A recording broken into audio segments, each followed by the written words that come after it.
Irmãos, o Diálogo da Fé hoje quer fazer uma reflexão sobre o que estava, sendo divulgado sobre aquela ordem religiosa no interior de São Paulo,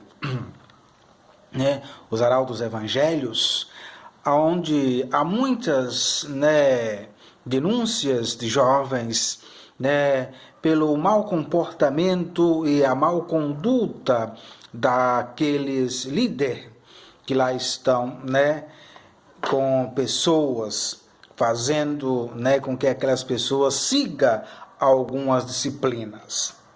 Eu me considero um leigo católico, um pouco afastado das minhas funções, mas eu digo, para os senhores que me parece que naquela entrevista que aquele padre, não sei se é padre, aquela mulher, eu não sei o que ela é, eles não tinham assim uma convicção naquilo que eles estavam respondendo ao repórter naquele momento.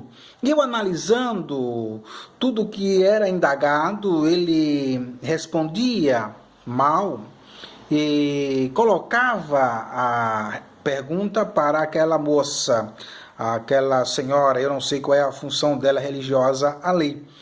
Então ali eu observei que ali há muitas mentiras, muitas enganações.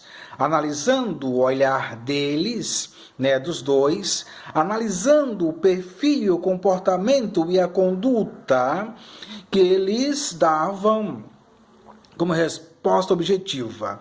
Este líder, esse João, esse fundador, ele recebeu a bênção da igreja do Papa, então, João Paulo II, para ter esta ligação para com a Santa Amada Igreja. Mas eu quero dizer a estes jovens que foram e saíram decepcionados, não se preocupe, continue na fé católica, tenha um exemplo como a irmã Dulce, tenha um exemplo como a Teresa Calcutá, tenha exemplo como outros e outros na história do cristianismo, porque esses são aqueles que acham que enganam os homens, mas a Deus jamais vem a enganar. Deus ninguém engana. Deus está perto, ouvindo.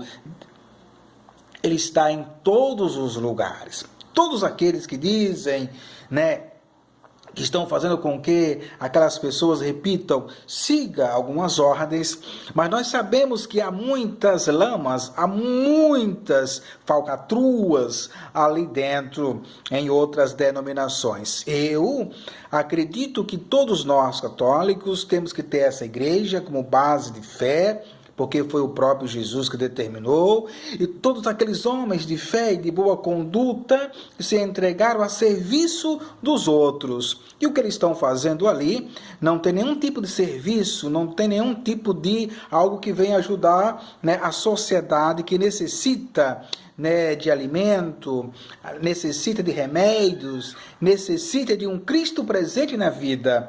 Me parece que o Cristo que eles falam ali é um Cristo enclausurado, é um Cristo fechado dentro das matas. Hoje o Cristo está vivo, está no meio de todas as sociedades. Então, eu como um católico, repito, não tão praticante, já fui, mas tenho como amor a esta igreja, porque eu tenho convicção que a Bíblia Sagrada é a fonte de fé, a Bíblia Sagrada é aquela que dá o caminho e a seta indicativa que essa igreja realmente tem a presença de Jesus na história, haja vista que está aí até os dias de hoje. Então, esses arautos evangelhos, essas ordens, e esta especificamente ordem, ela podem fazer o seu trabalho, Agora vão colocar um bispo, aquele cardeal que saiu de Aparecida do Norte para resolver esta situação. Mas eu digo para vocês, jovens, vocês estão falando a verdade, eu tenho certeza absoluta, porque a pessoa observa no olhar da pessoa quando está falando, quando está dizendo, quando ela está mentindo ou falando a verdade. Então, por mais que vocês tenham inteligência, por mais que você tenha a capacidade de entender o significado da palavra ser cristão, Aqui, desse lado de cá, há muitas pessoas inteligentes que conhecem a igreja profundamente, na raiz, na essência. Lá dentro, nós sabemos como é que é. Entendeu? Então não venha querer empurrar para uma sociedade leiga que nós acreditamos tudo que vocês dizem que é. Eu sei que não é. Deus abençoe e que vocês possam continuar nessa fé. Não desista.